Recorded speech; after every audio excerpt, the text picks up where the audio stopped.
Live from our 7 Tasmania studios, your nightly news with Joe Palmer begins now. Good evening, everyone. A Hobart man has shared his confronting story, revealing just how quickly a life can change. Tonight, we speak to a victim involved in a horror 4-car crash near New Norfolk on Sunday, which has left one man still fighting for his life in hospital. And a warning, this story contains distressing images. Despite a Sunday he'll never forget, Jordan Lowe is thankful he's been able to walk away from a horror crash with relatively minor injuries. Things can happen so quickly and you might not be here the next day. 2 days ago, he was involved in this devastating car crash on the Lyles Highway near New Norfolk. He was in the ute. A man in the green car was rushed from the scene in a critical condition. The morning of the incident, the 27-year-old from Howrah heading out for a day of riding at the Medina Bike Park, looking forward to spending a few hours out with his mate.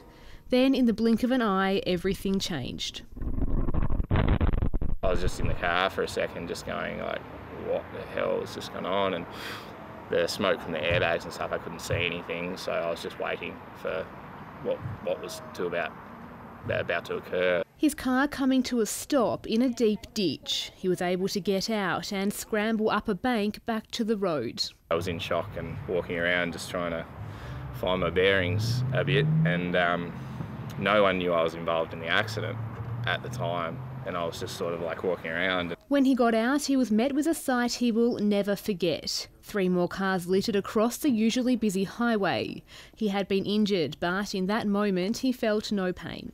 When I took a seat, like everything sort of come crashing down, and I started like feeling the pain of it all, because I've been struck by the airbag and seatbelt.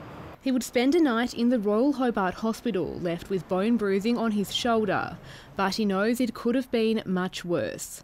Proof of how quickly life can take a turn for the worst. It is a good reminder of how lucky I've come out of this. Walking away from something like that is going to have quite a big impact, I feel, later on. He's just one victim, a human face of the trauma on Tasmanian roads. Michelle Wisby, 7 Tasmania News. Tasmanian residents now have the option to give Aurora Energy the flick, with a new electricity retailer launching here. Victorian-based First Energy is now opening up to Tasmanian customers, promising discounts. But experts are urging those considering the switch to read the fine print. Flicking the switch on Tasmania, a new residential electricity retailer is on the scene. Deregulation first opened up our state's market in 2014, but it's taken until today for that competition to launch. We sort of thought that there might have been some small retailers jump in and have a crack at the market early, but that hasn't happened. And so what we're seeing now is a third tier retailer having a gentle look at the market and putting an offer on the table. First Energy is promising 5% discounts on its market rates for bills paid on time. On another plan, people with solar panels can get an extra 5 cents a kilowatt on their feed-in tariff. But with the promises of savings comes a warning. It's very important to look at the terms and conditions. This is not a regulated price offer. This is a market offer, and so it can come with different terms and conditions. The Council of Social Service is cautiously welcoming the competition, which ends Aurora Energy's monopoly on residential customers. We know that competition can bring great advantages to our customers in Tasmania, but there's a lot of unknowns for us at the moment, so we don't know whether the energy regulator will have oversight of the pricing. Interstate, the company has come under harsh criticism from some customers, complaining of rate increases after signing up and high bills.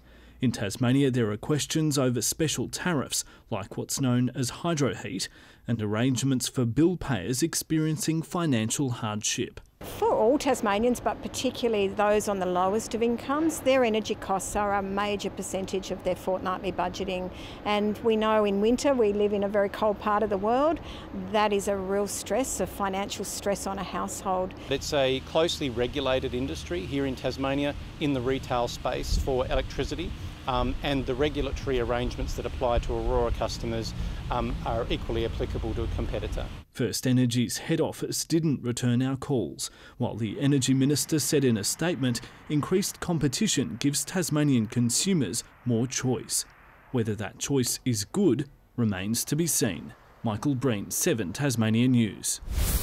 The Federal Agriculture Minister has called on shoppers to shun Coles as the company sticks to its guns on a $1 a litre milk. It comes as Tasmania's dairy farmers cautiously welcome news Woolworths will add an extra 10 cents to its branded milk. Woolworths might have left the herd on $1 milk, but not everyone is seeing greener pastures. Oh, I think PR stunt was my first thoughts, yeah. Starting today, Woolies shoppers will fork out at least $1.10 for a litre of milk. The extra 10 cents is promised to go straight back to farmers. The move won't have a huge impact in Tasmania, with most milk destined for cheese, butter or powder. Last year, only 7% or 62 million litres ended up as drinking milk. But the price wars have left many dairy farmers angry. It's all about perception, I suppose. The dollar milk's undervalued. To us, it undervalues our product. The modest price hike has still been welcomed. I think it's a really positive step forward, which recognises the challenges that dairy farmers are facing, and it's a really positive step forward to raising the public perception of the value of milk. Rival Coles won't follow suit.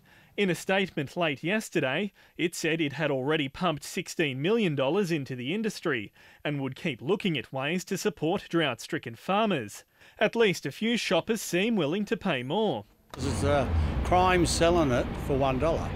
The farmers have got to make a living. Yeah. And if it takes an extra $2 a bottle, I don't care. They need it. It's our industry as well as theirs. I pay $3.60, $4.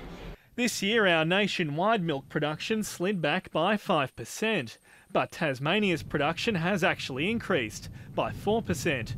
That hasn't been matched with strong farm gate prices. We're a long way short of where we need to be. We're only just covering cost of production and a little bit.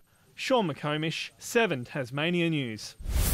Riverside residents have had a close call after flames came only metres away from homes late yesterday.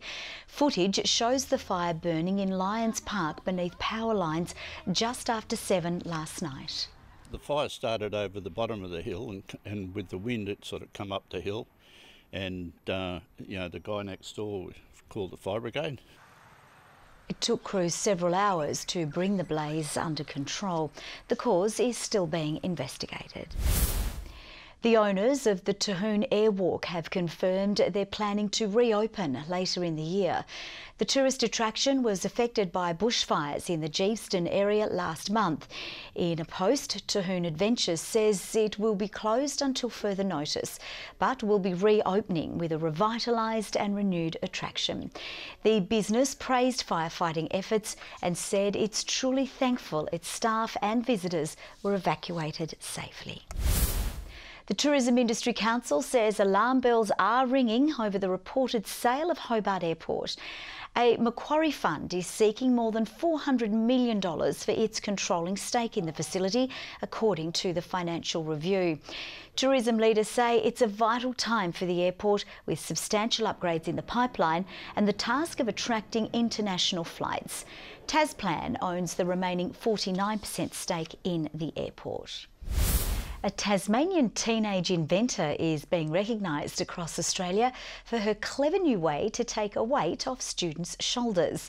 It took almost a year, but the St Mary's College science whiz has created a device to measure when a backpack is just too heavy and could lead to lifelong injuries. This young scientist's light bulb moment, inventing a device to lighten the load of student backpacks. So I found out that 87% carried a backpack that was over the safe recommended limit. So it just shows that a solution is needed for this problem. An impressive piece of engineering and computer coding. The Year 11 student's device measuring the weight of a backpack, warning the wearer when it's too heavy for them to safely carry based on their body weight. When the light illuminates and is red, it is over the safe recommended limit, and on the LCD display system, when it reads overweight, it's too heavy and you need to take things out of your bag. Already winning a number of prestigious awards and competitions with the design, inspired after discovering the long-term health impacts of carting such heavy loads. Carrying a light backpack can do so much, and you can develop injuries that can affect you into adulthood, so I'm very careful now as to how much I put into my backpack. Lucy's an amazing student, so she's just talented across so many areas and motivated and enthusiastic. The budding inventor now hoping to make a wireless version of the design to sit as a hook inside students' lockers to be used on a daily basis. Michelle Wisby, 7 Tasmania News. Tasmanian motoring enthusiasts have a chance to witness a piece of Bathurst history, or at least a replica, with Hobart's Tilford Auto displaying one of Dick Johnson's Grand Prix limited edition specials for the next 2 weeks. The car is one of just 23 made in the country and the only one here in Tasmania, having recently been restored to its former glory. All new paint, all new suspension, rebuild of engine, the wheels, tyre, the whole lot, the whole thing really. Huge, and especially here with we've got the new Mustangs now, so everyone loves Dick Johnson, so it's fantastic to have it back in the showroom. The car may eventually take to the track, with plans to run it in the annual Baskerville Historics event. A Tasmanian woman who bought a lottery ticket on a whim is now a millionaire. The Kingston resident is one of 12 people across the country who scored a Division 1 win in the Saturday Lotto. Her slice of the pie is more than $1.6 million. She says she needs a new car and wants to fix up her house, but doesn't know what she'll do with the rest of her winnings. The future of one of the state's oldest football clubs hangs in the balance tonight, with the Smithson Football Club currently holding a crisis meeting to determine its future. We're joined now live by Tom Johnson in Smithson. Tom, what's the club up against? Well, Tom, the club's facing a severe player shortage. It needs as many as 30 new players across both its junior and senior ranks, mainly in the 16 to 18-year-old age bracket, and that's no easy fix. Now, the club has been in a precarious situation before. Back in 2016, the Smithson Saints rebranded to the Circular Head Giants in a bid to encompass more of the region and to represent more players and therefore lure more to the club. Now, to learn more, we spoke to the club's president, Nick Bellinger, a short time ago, and here's what he had to say. So, Nick, can you tell us a bit about how difficult it's become to recruit players in the region? Yeah, especially this year, it's become very difficult just with the amount of youth that's around in the town and the community at the moment. So, our coaches have tried to work overtime in recruiting as many numbers as we can get, but at this stage we're really struggling. Because this club, playing in the Northwest Football League, it does offer a higher standard for juniors. How important is this club for those looking to actually progress their football? Yeah, that's right. To progress football, to try and play state league or even on the big stage, you've got to start at grassroots, and the best competition on the northwest of Tassie is the NWFL. So to give the kids a chance out of our community to try and make that stage is here. Otherwise, they need to jump in a car and extend their travel quite a lot up and down the coast all the time. So yeah, absolutely. And we're going to have a lot of people here tonight, we hope. What needs to be fixed to get the club on the field this season? Yeah, purely players. As I've said the last couple of weeks when we've announced this meeting, we're short just on players. Volunteers, yes, we could do with more volunteers. I think every club's the same. Financially, we're sound. It's purely player numbers. So yeah, hopefully the bulk of the people that turn up tonight are players. Hopefully a few more strap on the boots. Yes, hope so. Well, what makes the situation just that little bit more disappointing is the Smithson Football Club is meant to be celebrating its 100th year this year, but instead it's being concerned over whether this year will be its last. So hopefully some good news for both the club and football in the region comes out of tonight's meeting. Back to you, Tom. Launceston City has become the second team in the past few days to pull out of the Women's State League competition due to lack of player numbers. It's forced Football Federation Tasmania to reassess its approach towards women's football in the state. Painting a positive picture for the future of the game, FFT insists it's on the right track. We have thousands of players and we have one of the highest participation rates in the country in terms of proportion of females playing, so we have very healthy numbers. But recent revelations tell a different story. There were no big decision to be made in the end. we can all count to 11, and that's literally all we had, 11. So Launceston City now joins Taroona as the latest team to pull out of the Women's Super League following a mass exodus at both clubs. It's a bit of a wake-up call for women's football, for the club, for everyone involved, that we just need to have a step back and completely rebuild. It leaves Ulverston as the only club represented from the north of the state up against the remaining 5 clubs in the south, as FFT now heads back to the drawing board in the hopes of preventing more clubs from folding into the future. For me, the strength of any sport is in our clubs, and so one of our key areas of focus moving forward will continue to be supporting our clubs. And it's sad to see so many players falling away and not taking an interest. We've lost 2 or 3 over the last couple of years to the women's AFL. What they're offering that we aren't, I don't know. Australian Test captain Tim Payne may make his return to domestic cricket for Tasmania after being named in the Tigers' 13-man squad for their upcoming Sheffield Shield clash. Jared Freeman and Tom Rogers come into the squad, with George Bailey set to miss at least the next 2 weeks after dislocating his shoulder during the Hurricanes' semi-final loss to the Stars last Thursday. The Tigers take on South Australia at the Adelaide Oval beginning this Saturday. Good evening all. Temperatures below average today. The top was 24 at Friendly Beaches, Hobart and Devonport 21 degrees, Launceston 23 and Burnie 20. A few light showers over the west and far south. Mount Reid had 16 millimetres overnight, while North Boomerang had 3 today. Flinders Island and St Helens 20 degrees, Smithson and Low Head 19, King Island, Grove and Ooze 18 today and Strawn 17. Low level cloud over western and southern parts as well as through Bass Strait, mostly sunny, particularly over the northeast. More low cloud sits over the Southern Ocean. A little afternoon convection was noticed over northern Australia. A long trough runs through the northern states as well, and a severe tropical cyclone is gathering force off New Caledonia. A cold front hits our west coast tomorrow as a ridge of high pressure remains over the Bight. The strong northwesterly winds will turn west to southwesterly during the day, up to 25 knots over southern waters, swells to 3 metres. A strong wind warning for waters between St Helens Point and Wineglass Bay, and also from Tasman Island to Sandy Cape, a small craft wind alert for the southwest lakes. 20 degrees for Hobart with an afternoon shower. Geeston a shower or 2 and 19 also for Bothwell with a shower in the afternoon. Launceston fine, partly cloudy, 21 the top, 21 for Devonport, and Cressy similar forecast but 22 the maximum. Burnie cloudy and 21, showery for Strawn, 18 the top and 19 for Curry on King Island. St Helens a late shower, 23, 23 also for Swansea, possible afternoon shower for Orford and 22. UV at a very high 9.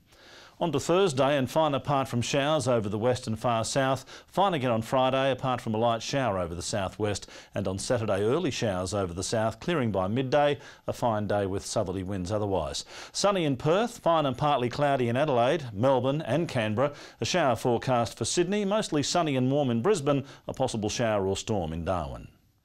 Partly cloudy in Hobart at the moment, 18 degrees, 21 in Launceston, Devonport 18 and sunny. Bit of patchy weather and a very strong wind change tomorrow, Joe, with that cold front over our region. All right, we'll be ready for it. Thank you very much for that, Murph. That's all from the team for now. We'll see you a little later this evening. Bye-bye.